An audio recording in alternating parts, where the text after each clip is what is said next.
금방 찬양처럼 우리 모든 성도님들도 항상 감사가 넘치는 그런 복된 삶이 될 수 있기를 주님 이름으로 간절히 축복합니다.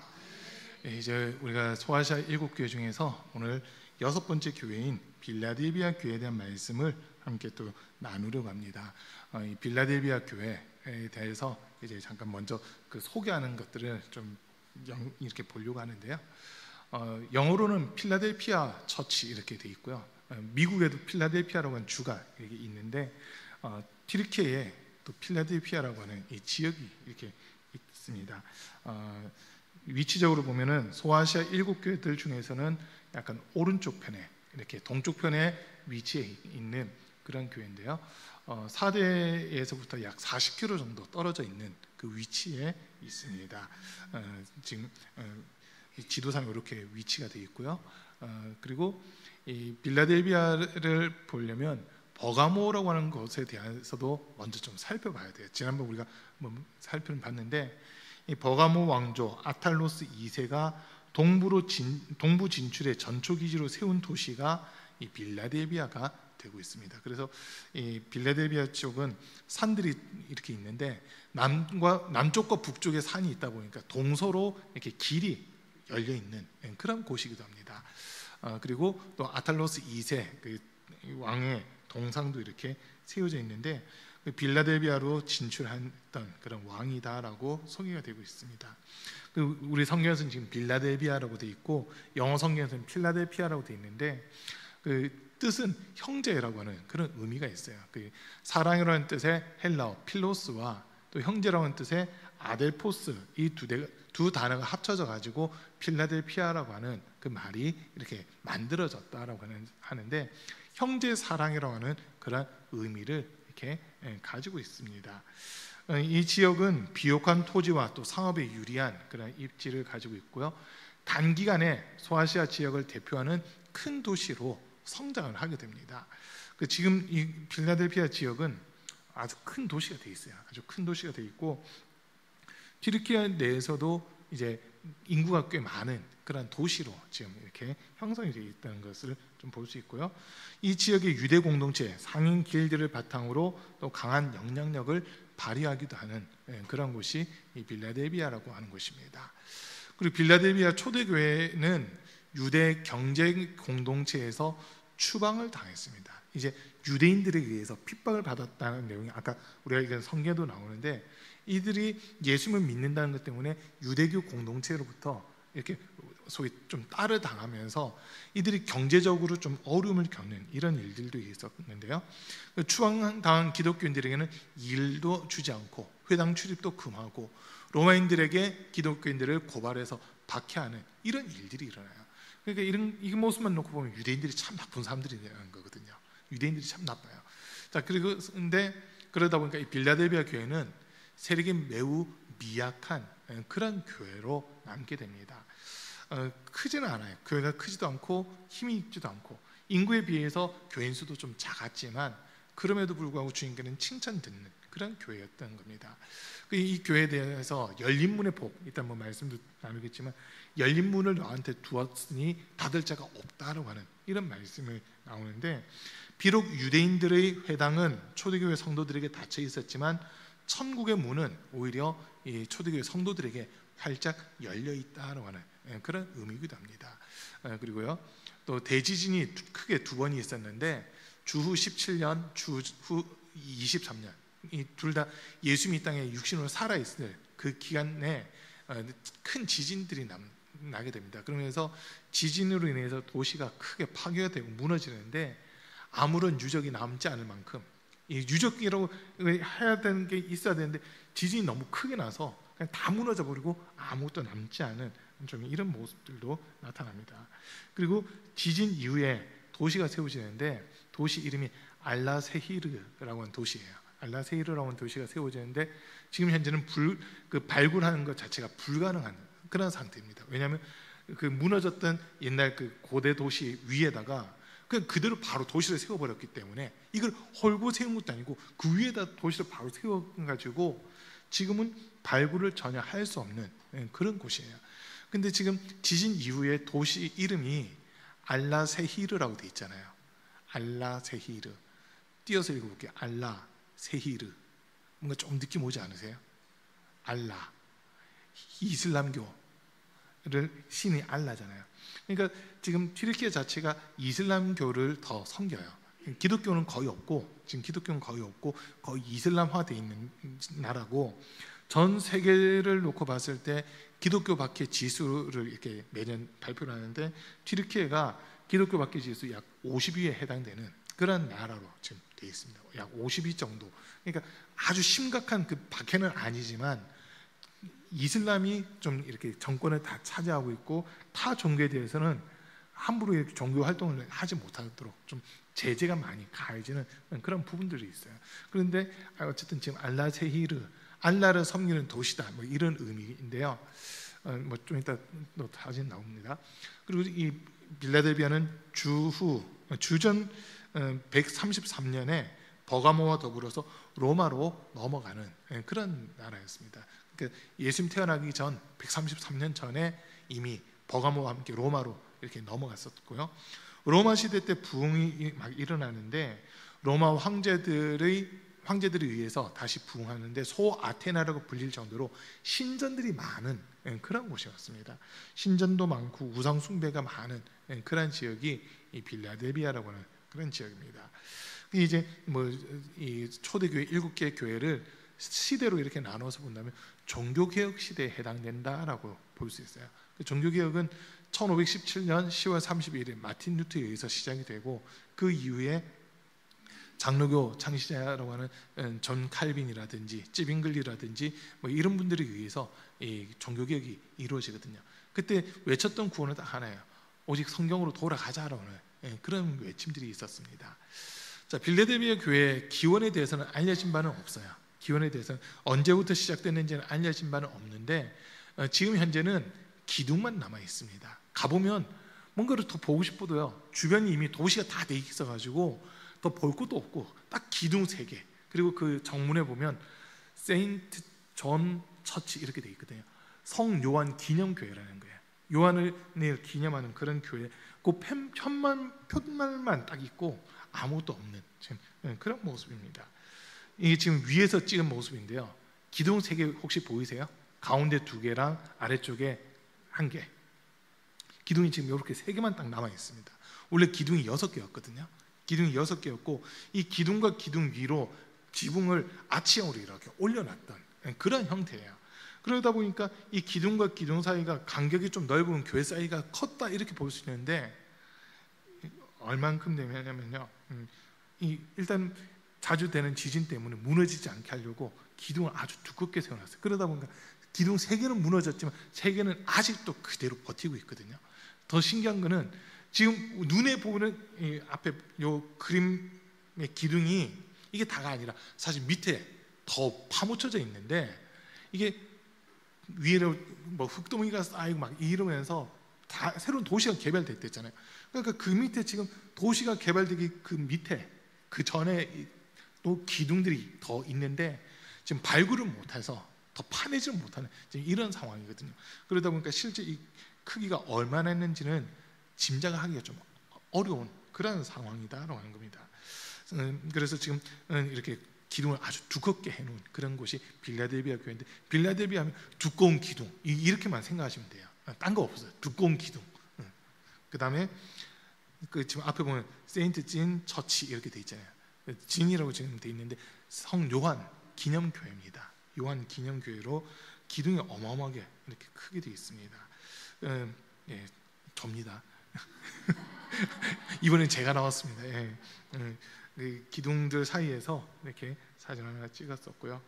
이제 지방 목사님들 이제 설명을 듣고 있는데, 이번에 성지순례 갔을 때 가이드 해주신 분이 우리나라 TV에도 많이 나왔던 분이에요. 튀르키예를 소개하고 하는데 많이 나오고, 뭐 최근에 또 방송된 프로그램에도 녹화되고 있는 프로그램에 지금 가이드를 이렇게 하고 있더라고요. 어쨌든 그 설명을 지금 듣고 있는 장면인데, 그 기둥 크기가 지금 목사님 한 분이 이만큼 기둥이 큽니다 하고 지금 보여주고 있어요. 그러니까 기둥이 엄청 두껍다는 걸 지금 이렇게 좀 확인할 수 있고요. 자세히 보시면은 지금 성화의 흔적, 그림들이 옛날엔 모자이크 같은 그 그림들이 교회 안에 내부에 많이 돼 있었는데 살짝 이렇게 표시가 지금 남아 있는 그런 모습이거든요. 시간이 많이 지나면서 이게 바람도 맞고 비도 맞고 뭐 지붕 무너지고 이러다 보니까 바람과 비 이런 영향으로 거의 지워졌는데 자세히 보면 조금씩 이렇게 흔적이 남아 있는 지금 그런 모습이기도 합니다. 지금 이게 우리 지방 그때 같이 가셨던 목사님들 여기서 이제 기둥을 배경으로 삼고 단체 사진 찍고 있는데 기둥 뒤에 중간에 보면은 뾰족탑 하나 세워진 거 보이세요? 여기 뾰족탑 같은 거 보이세요? 예, 요거요. 이 모스크라고 돼 있잖아요. 이슬람 사원을 나타내는 그 기둥이에요. 그러니까 지금 예배드리던 처소는 저렇게 흔적만 남아 있고 지금은 그 뒤에 현대식으로 돼 있는 이슬람 모스크가 세워져 있는 이런 모습이라는 거거든요. 좀 안타깝더라고요. 자, 교회터 발굴을 하는데 튀르키예에서 발굴은요, 발굴 속도가 상당히 늦습니다. 튀르키예 사람들 자체가 발굴을 하는 게 아니라 영국, 미국 이런 데서 와가지고 발굴을 하는데 지금까지 100년 동안 발굴해서 저만큼 나왔다면 앞으로 100년 내지 200년을 더 해야 어느 정도 발굴이 되는데 아까 설명드린 대로 이미 주변에 다 도시화가 돼 있어가지고 더 이상 발굴을 할 수 없는 지금 그런 상황이 되어 있습니다. 지진으로 무너졌던 그 기둥들이라든지 벽돌들을 이렇게 그대로 놔둬서 그 당시 기둥들이 이런 기둥들을 엮어서 교회가 세워졌다, 건물이 세워졌다라고 하는 거 이런 걸 좀 이렇게 보여주고 있습니다. 이 빌라델비아 교회에 대한 말씀이 거룩하신 분, 참되신 분, 다윗의 열쇠를 가지고 계신 분, 여시면 닫을 사람이 없고 닫으시면 열 사람이 없는 그분이 말씀하신다라고 하면서 얘기를 하는데요. 빌라델비아는 양옆으로 큰 산들이 줄지어서 동방으로 통하는 그런 관문과 같은 곳이 이 빌라델비아 지역이라는 거고요. 예수님 당시 상인들이 반드시 거쳐갔던 곳이면서 또 도적대들이 많이 출몰하는 그런 곳입니다. 그래서 그러다 보니까 성문은 밤이 되면 절대 열 수가 없어요. 도적대가 많다 보니까 밤이 되면 성문을 굳게 닫아버리고 낮에 성문을 열어서 사람들이 드나들게끔 하는 이런 모습들이 또 있었습니다. 그리고 이기는 사람은 내가 하나님의 성전의 기둥이 되게 해주겠다라고 하는 이런 약속의 말씀들을 주시는데 저 말씀 때문인지 몰라도 빌라델비아 교회는 지금 기둥만 딱 남아있는 그런 모습이라고 보시면 되겠습니다. 서머나 교회에 그 폴리카비 순교당할 때 빌라델비아 교회 성도 11명이 함께 순교당했다라고 하는 그런 이야기들도 지금 전해지고 있습니다. 그 교회는 미약한 교회였거든요. 근데 이 빌라델비아 지역이 포도 농사가 엄청 잘 되는 그런 곳이에요. 그러다 보니까 이 빌라델비아 교회가 무엇을 하느냐, 성찬식에 사용하는 포도주를 직접 만들어서 주변에 있는 300개 교회, 그러니까 빌라델비아뿐만 아니라 소아시아에 있는 7교회를 포함해서 바울이 목회했던 여러 교회들이라든지 그 지중해 에게해 그 근처에 있는 300개 교회에다가 포도주를 다 나눠주는 그런 교회가 이 빌라델비아 교회였습니다. 돈 받고 팔려도 되지 않았을까 생각할 수 있는데 이름 그대로 우린 형제 사랑을 실천하겠습니다 하면서 그냥 무료로 다 나눠줘서 교회들이 이 빌라델비아 교회에서 만든 포도주를 가지고 모든 교회들이 성찬식을 집례하고 성찬식을 하면서 예수님의 그 살과 피를 기억하고 기념하는 이런 모습들이 있었다라고 하는 거, 그것까지 우리가 좀 기억하시면 될 것 같습니다. 그래서 이 성 사람들은 훗날 요한계시록을 읽으면서 예수님의 말씀이 더 실감나고 통찰하심에 놀랐을 것이다라는 그런 평을 하게 되는 겁니다. 이 빌라델비아 교회는요, 내가 힘은 적으나 내 말을 지키며 내 이름을 모른다고 하지 않았다라고 하면서 칭찬 듣는 그런 교회가 됩니다. 여기까지 있고요. 오늘 말씀 또 잠깐 보겠는데요.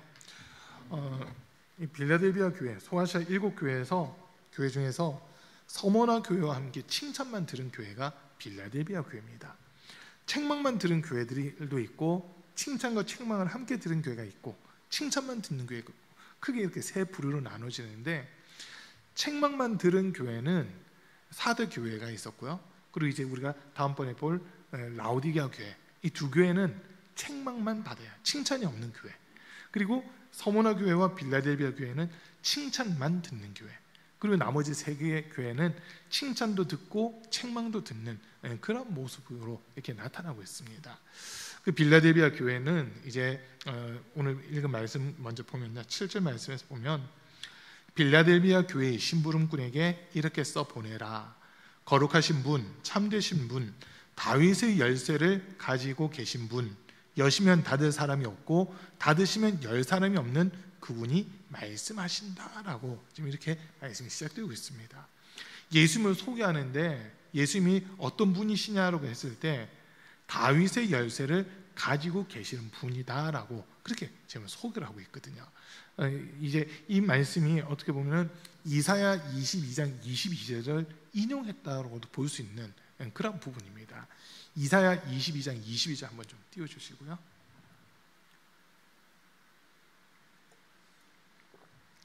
한번 같이 읽어봅니다. 내가 또 다윗의 집의 열쇠를 그의 어깨에 두리니 그가 열면 닫을 자가 없겠고 닫으면 열 자가 없으리라. 아멘.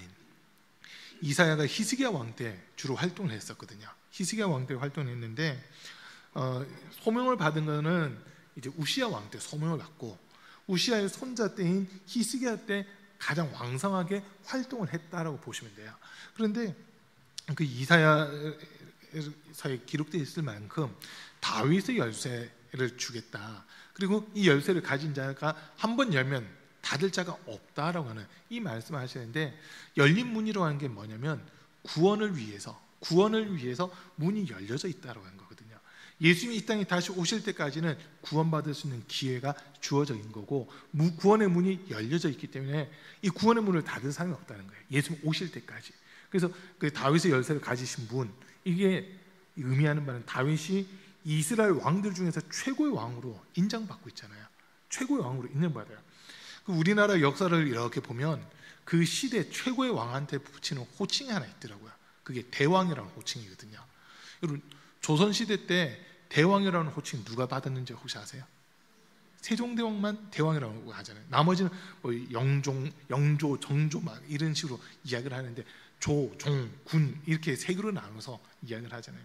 그 조선시대는 다른 사람은 몰라도 세종대왕만큼은 다들 알고 있거든요. 그런 것처럼 이스라엘 역사에서 대왕이라고 하는 호칭을 붙일 수 있는 사람은 다윗 한 사람입니다. 그런데 그 다윗의 열쇠를 가지고 있다고 하는 것은 다윗보다도 더 위대한 분으로서 예수님을 소개하고 있다는 겁니다. 예수님을 소개하고 있어요. 이유는 다윗은 전쟁을 통해서 나라를 지키고 나라를 강건하게 했다면 예수님은 온 인류를 구원할, 죄와 사망으로부터 온 인류를 구원할 수 있는 유일한 분이시기 때문에 다윗보다도 더 위대한 분, 이런 의미로서 다윗의 열쇠를 가지신 분이라고 하는 그런 소개를 지금 하고 있고요. 더 나아가서 이 예수님이 열면 닫을 사람이 없다고 했잖아요. 예수님이 베드로에게도 하셨던 말씀이 비슷한 말씀이 있어요. 마태복음 16장 18절에서 보면 너는 베드로다. 내가 이 반석 위에 내 교회를 세우리니 음부의 권세가 이기지 못하리라. 내가 너에게 천국 열쇠를 주노니 너가 무엇이든지 땅에서 매면 하늘에서도 매일 것이요 내가 땅에서 무엇이든지 풀면 하늘에서도 풀리리라 하시고 돼 있잖아요. 천국 열쇠라고 하는 말을 하시면서 땅에서 구하는 대로 하늘에서 이루어주겠다라고 하는 그 말씀을 하시거든요. 땅에서 풀면 하늘에서도 풀리고 땅에서 매면 하늘에서도 매인다는 거예요. 그러니까 천국 열쇠, 다윗의 열쇠, 천국 열쇠가 사실은 같은 거라고 보시면 돼요. 예수 그리스도를 통해서 구원의 문이 열려져 있고 이 문은 예수님이 다시 오실 때까지 닫을 사람이 없다는 거거든요. 구원은 아직도 이루어지고 있어요. 예수님이 다시 오실 때까지는 구원받을 수 있는 기회가 우리에게 주어져 있다는 거, 그거 먼저 생각할 수 있고, 또 두 번째로 생각할 수 있는 게 열쇠라고 하는 것이 기도를 통해서 응답받는다라고 하는 이런 부분으로도 우리가 연결해서 같이 생각해 볼 수 있는 그런 부분입니다. 자, 그리고 이제 8절 말씀에서 보니까 이제 이 빌라델비아 교회에 대한 직접적인 칭찬의 말씀이 나오고 있는데요. 나는 내 행위를 안다. 보아라, 내가 내 앞에 문을 하나 열어두었는데 아무도 그것을 닫을 수 없다. 내가 힘은 적으나 내 말을 지키며 내 이름을 모른다고 하지 않았다. 지금 이 빌라델비아 교회가 칭찬 듣는 게 내가 힘은 적으나 내 말을 지키며 내 이름을 모른다고 하지 않았다. 아까 설명에서 들었듯이 유대교인들에 의해서 핍박을 받고 많은 공격들을 받았어요. 그리고 예배당도 아까 저희가 성지순례 이번에 갔던 인원이 우리 몇 명 갔죠? 18명인가요? 18명인가 22명인가? 아무튼 18명이 성지순례를 갔는데 그 인원이 딱 섰을 때 꽉 찬 느낌이 있었잖아요. 예배당 규모가 그 정도밖에 안 되는 거예요. 예배당 폭이 그 정도밖에 안 되니까 그 당시 있었던 다른 신전이라든지 이런 것들에 비하면 규모가 상당히 작은 교회라는 거예요. 그런데 규모가 작을 뿐만 아니라 유대교를 믿는 사람들이 이 빌라델비아 교회 예수 믿는다는 이유 때문에 핍박을 하고 그리고 고발을 하면서 로마가 이 교회를 계속 들었다 놨다 하는 막 이런 모습들까지 나타났거든요. 그러다 보니까 이 교회가 제대로 부흥할 수가 없는 사실 좀 그런 상황에 놓여 있기도 하는 겁니다. 그럼에도 불구하고 교회 사이즈가 크다고 믿음이 큰 게 아니라 교회 사이즈는 작다 하더라도 이들이 주님의 말씀을 지키고 주님을 배반하지 않았다라고 하는 이게 지금 중요한 부분이에요. 여러분, 우리 주님은요 교회 사이즈 안 보시거든요. 사실 우리 개인적인 믿음을 보시는 거지 교회 사이즈를 안 보세요. 근데 신학교 대학교 다닐 때도 이렇게 보니까 큰 교회 다니는 사람들이 있었거든요. 저희 동기들 중에도 금남교회 다니다가 오는 학생들도 있었고 또 부천에 기둥교회라고 큰 한 5천 명, 그 당시 5천 명 정도 모이던 그 교회에 다니는 사람들도 몇 명 있었는데 이렇게 얘기하다 보면 두 가지 생각이 들더라고요. 하나는 자기들이 큰 교회 다닌다는 걸 엄청 자랑스럽게 생각을 하고 있어요.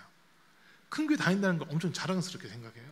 그게 한 가지고 또 하나는 뭐 다는 아니지만 일부 사람들이 같은 경우 그 교회 사이즈가 자기 믿음의 크기라고 생각하는 그런 경우들도 있더라고요.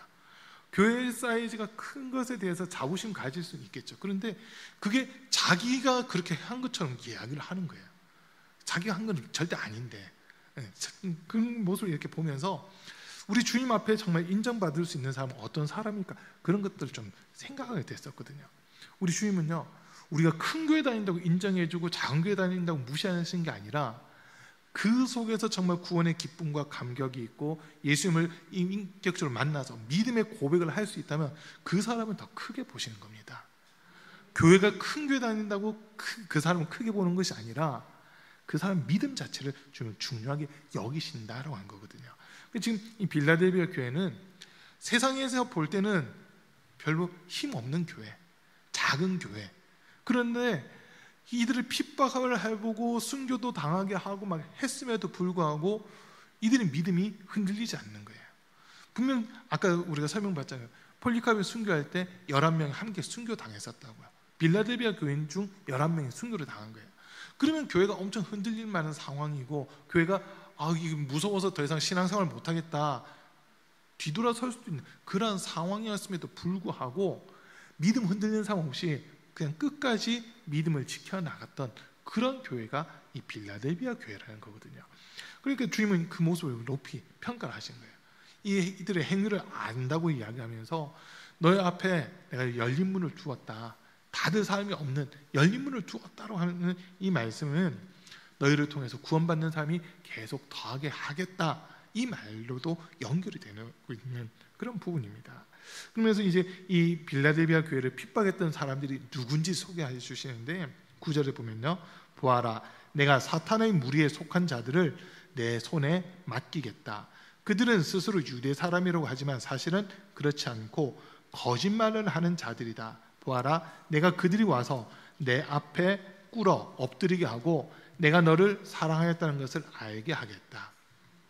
지금은 이 유대인들이 핍박을 하는 것 같아요. 자기들이 소위 갑이라고 생각을 하는 거예요. 여러분 혹시 천주교인들하고 만나서 얘기해 보셨어요? 천주교인들이 뭐라는 줄 아세요? 자기들은 큰 집, 기독교는 작은 집이라고 얘기해요. 장고삼 그죠? 자기들은 큰 집이래요. 그리고 기독교가 작은 집이래요.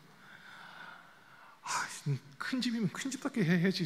진짜 맨날 자기 엉뚱한 것들만 가르치고 있잖아요. 지금 보면은 여러분 천주교에서 가르친 대로 한번 여러분한테 얘기해 볼게요.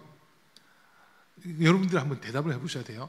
성모 마리아가 안 죽고 하늘로 승천했대요. 천주교에서 그렇게 가르치고 있거든요. 그거 맞는 건가요? 아니잖아요. 예수님께는 나았다 그거밖에 없는데, 이 천주교에서는 성모 마리아가 죽지 않고 하늘로 올라갔기 때문에 신적인 존재가 됐다고 그렇게 가르쳐요. 자, 그리고 한 가지 더요. 성경의 권위가 높습니까? 교황의 권위가 높습니까? 성경이죠. 근데 천주교는 교황의 권위가 성경보다 더 높아요. 교황의 말이 성경보다도 더 세요. 그게 천주교거든요. 그게 큰형님의 모습이래요. 지금 자기들 말로는. 아니잖아요. 성경이 절대 기준이 돼야 되고, 아무리 우리 감리교로 따지면 감독회장이라 하더라도 성경에서 벗어나면 죄인이에요. 감독회장이라도 성경에서 벗어나면 죄인입니다. 그런데 천주교는 성경이 중요한 게 아니라 교황 말이 더 중요하대요. 교황의 말이 더 중요하대요. 이게 이러니까 납득이 안 되잖아요. 근데 지금 유대교가 비슷한 거예요. 자기들이 정통이라는 거예요. 자기들이 정통이다 보니까 예수 믿는 사람들은 유대교에서 떨어져 나온 한 분파인데, 이들은 오히려 사회적으로 악한 행동을 하고 무리를 일으키는 자들이다 하면서 고발을 해가지고 교회가 모이지 못하게끔 하는 이런 모습들을 나타내고 있다는 거거든요. 이거를 이제 요즘 표현을 하면 소위 갑질이라고 하는 거예요.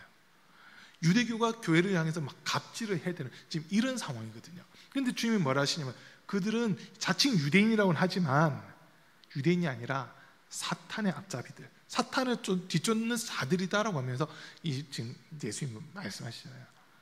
그들이 너희를 지금 괴롭히고 고발하고 고소하고 너희를 핍박하고 있지만 그거 두려워하지 말라는 거예요. 잘 봐라. 그들이 이제 너네 앞에 와서 무릎 꿇을 때가 온다. 그들이 너희를 핍박하는 것이 아니라 이제 그들이 너희 앞에 와서 무릎 꿇게 될 것이다 라고 하는 이 말씀을 주시는 거거든요. 그리고 저와 여러분들이 끝까지 믿음 지키잖아요. 세상이 우리 앞에 무릎 꿇게 됩니다. 이거는 틀림없어요.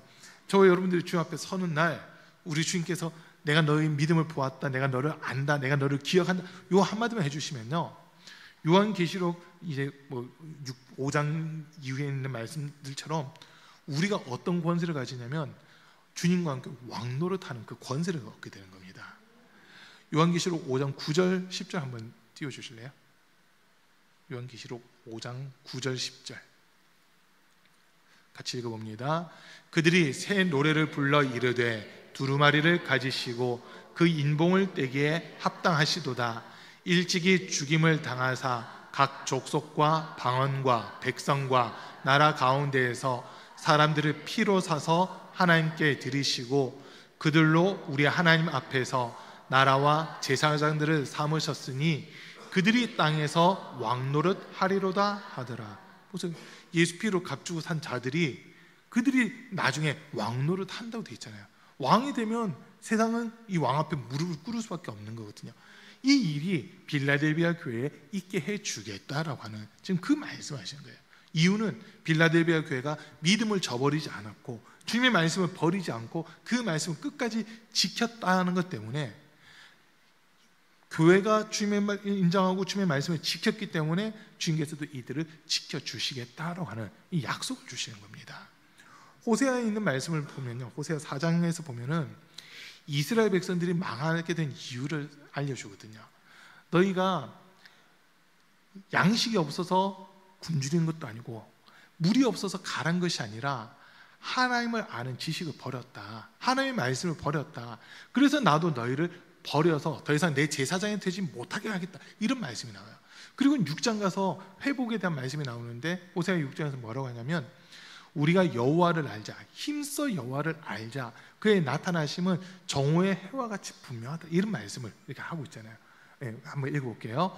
그러므로 우리가 여호와를 알자, 힘써 여호와를 알자, 그의 나타나심은 새벽빛 같이 어김없나니 비와 같이 땅을 적시는 늦은 비와 같이 우리에게 임하시리라 하리라. 보세요.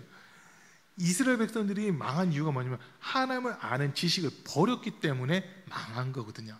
그러니까 이들이 회복될 수 있는 방법은 하나님을 알자, 힘써 그를 알자, 말씀을 통해서 하나님을 알아가고 그의 삶 속에서 하나님의 살아계심을 경험하면서 경험적으로 하나님을 알아가게 되면 이스라엘이라는 나라도 회복된다라고 하는 그런 메시지가 호세아에 담겨져 있잖아요. 지금 이 빌라델비아 교회가 그런 거예요. 이들이 하나님의 말씀을 끝까지 지켰다라고 하는 거거든요. 하나님의 말씀을 버리면 하나님도 이들을 버리지만 하나님의 말씀을 굳건하게 지키고 있으면 하나님이 그들을 지켜주신다라고 하는 이 약속이 있는 겁니다. 그래서 우리 사랑하는 성도님들도요, 하나님의 말씀 읽고 듣고 묵상하는 일에 더 열심히 내셔야 돼요. 할 수 있으면 많이 외우셔야 되는데, 죄송해요, 우리 권사님들이 그러세요. 수요일날 오시는 권사님들이 이제 말씀을 성경 퀴즈 때문에 권사님들이 말씀하시는데 외우려고 해도 이제 안 외워진대요. 외우려고 해도 안 외워진다고 그러시더라고요. 그래서 제가 그랬어요. 그래도 권사님들 지금까지 읽어오신 게 있는데 근데 기본이 있는데 권사님들 잘 하실 겁니다 이랬거든요. 기억이 안 난다고 하시더라고요. 그래서 큰일 났어요. 지금 우리 한나 여성대에서 이 상을 받아 가셔야 되는데 기억이 안 난다고 하셔가지고 지금. 자, 근데 그렇다면 젊은 분들은 외우실 수 있잖아요. 이번에 10월 달에 이제 CTS에서 성경 암송대회가 있거든요. 우리 그 두 명이 참여합니다. 김혜인 집사님하고 동준이하고 두 명이 참여하거든요. 동준이 아직 시작은 못했어요. 동준이 언제 시작하냐?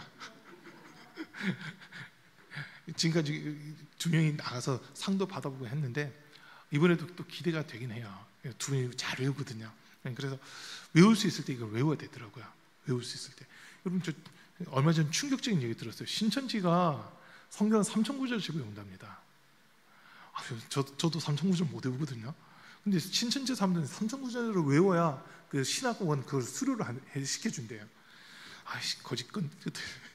거짓된 것들도 3,000구절을 외운다는데 참 속상하더라고요. 우리 성도님들 하는 말씀 많이 외우셔야 돼요. 외울 수 있을 때 많이 외우세요. 하루에 성경 한 장이라도 읽다가 눈에 띄는 말씀이 있으면 그 한 절이라도 외우시는 거예요. 뭐 기독교 서점 같은 데 가면 성경 말씀 암송할 수 있는 것 카드 같은 게 있잖아요. 한 60장 정도 들어가 있는 거, 54장인가 60장 정도 이렇게 들어가 있는 거, 그런 거 사서 외우셔도 되고, 제일 좋은 거는 잊어버리더라도 그냥 하루에 한 절씩 한번 외워보겠다, 그거 한번 해보세요. 하루에 한 절만 외워도요 1년 동안 외우면 300절이 넘습니다. 잊어버려도 다시 외우면 되니까 그렇게 하는 게 필요하거든요. 하나님의 말씀을 기준 삼는다는 게 그런 부분이에요. 그래서 하나님의 말씀을 버리면 하나님께서 우리를 버리지만 우리가 하나님의 말씀을 가까이 하면 그 말씀 속에서 하나님은 우리를 지켜주시고 우리를 이끌어주시는 그 은혜를 더해주신다고 한 겁니다. 자, 그러면서 계속해서 하는 이야기가 이 세상에서 시험 받을 때가 있잖아요. 환난 받을 때가 있는데 그거를 이제 면해 주겠다로 이 약속을 주시는 거예요. 10절 말씀 보세요. 인나라는 내 말을 내가 지켰으니 온 세상에 닥쳐올 시험을 받을 때에 나도 너를 지켜주겠다. 시험은 땅 위에 사는 사람들을 시험하려고 닥치는 것이다. 이 시험이라고 하는 의미가 두 가지예요. 하나는 테스트라고 하는 의미고 하나는 템테이션, 미혹한다고 하는 그런 의미거든요. 세상을 시험한다고 하는 것은 하나님의 저울에 달아보겠다는 겁니다. 다니엘서에 있는 표현대로 해서 보면 메네메네 데겔 우바를 시인해서 하나님의 저울에 달았을 때 이 벨사살 왕이 부족함이 보였잖아요. 부족함이 보이니까 그 왕위를 폐하고 나라를 메대와 바사, 페르시아와다가 이렇게 넘기겠다로 가는 그런 말씀이었거든요. 나중에 하나님이 우리를 달아보신다는 거예요. 하나님의 저울로 우리를 달아보시는데 그때 이 말씀이라고 하는 것을 기준 삼고 심판을 하신다는 겁니다. 그러니까 이게 테스트가 될 수도 있고 템테이션이 될 수도 있는데, 근데 우리 하나님은 템테이션 하는 분은 아니시고 미혹하고 유혹하는 분이 아니시라 평가를 해보시는 거예요. 하나님에게 합한가 그렇지 않은가, 이걸 평가를 하시는 거거든요. 그 평가를 통과를 해야 되는데 지금 이 빌라델비아 교회는 그 시험을 면하게 해주겠다는 거예요.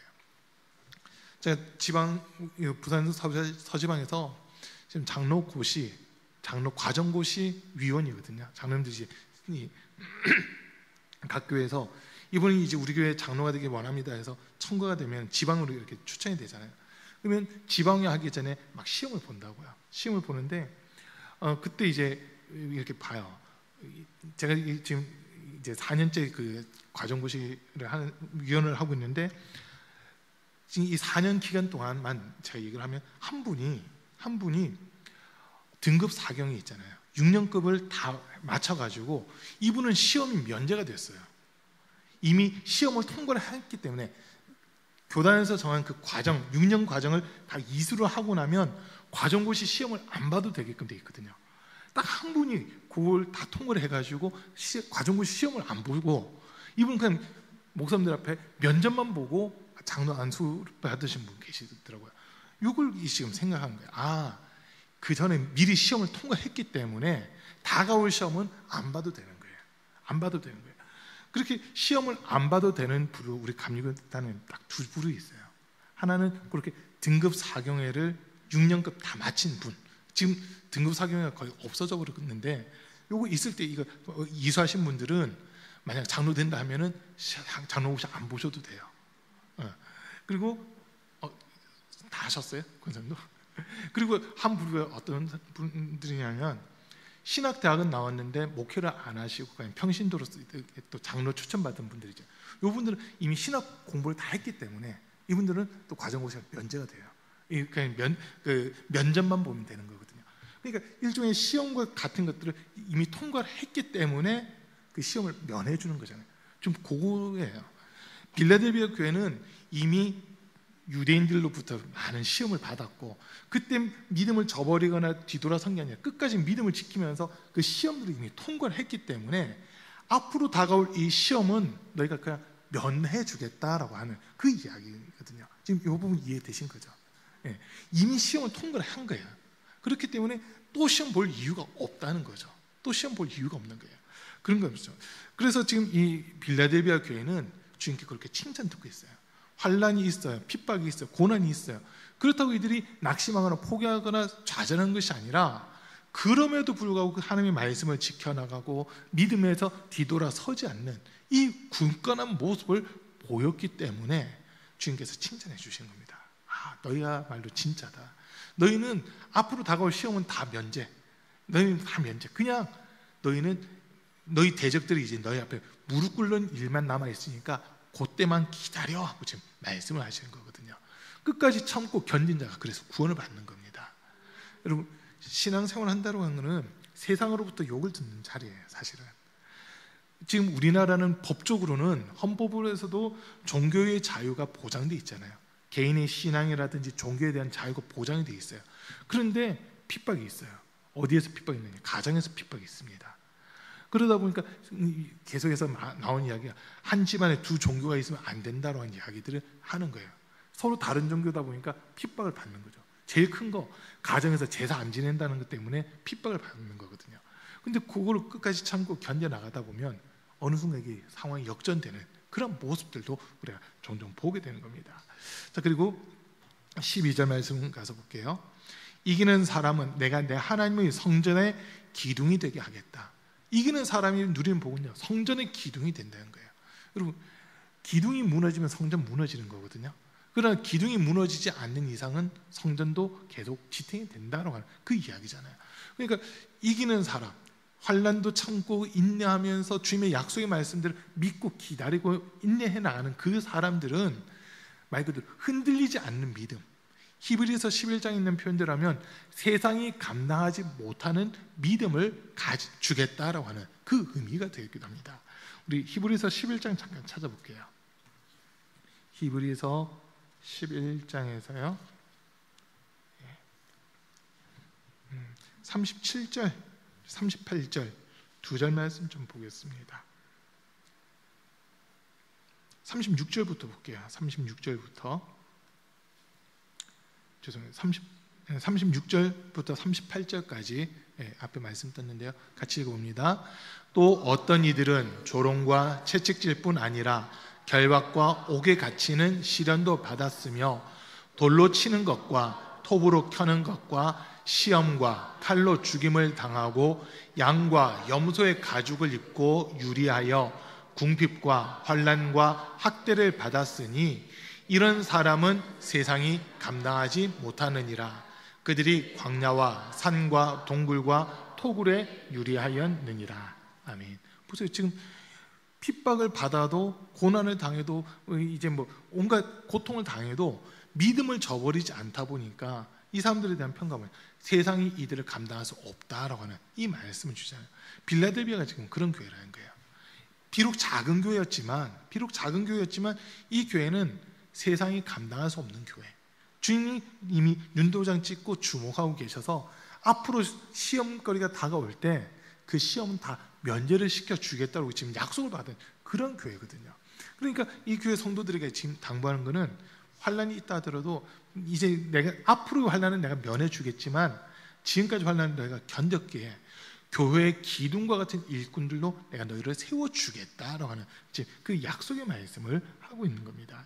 그래서 이 부분을 보면서 우리 가온빛교회 성도님들도 빌라델비아 교회 성도들처럼 핍박이 있고 환난이 있고 억울함이 있다 하더라도 우리의 믿음이 흔들리는 것이 아니라 더 견고하게 믿음을 지킴으로써 주님의 몸된 교회 기둥과 같은 일꾼으로 세워져야 되겠다라고 하는 그 생각을 하게 됩니다. 우리 모든 성도들이 주님의 몸된 교회 기둥과 같은 일꾼 될 수 있기를 축복합니다. 흔들리면 안 되는 거예요. 기둥은 흔들리면 안 돼요. 기둥이 튼튼하게만 서 있으면 그 건물은 몇 층이 됐든 버틸 수 있거든요. 그러나 기둥이 흔들리면 낮은 건물도 무너지더라고요.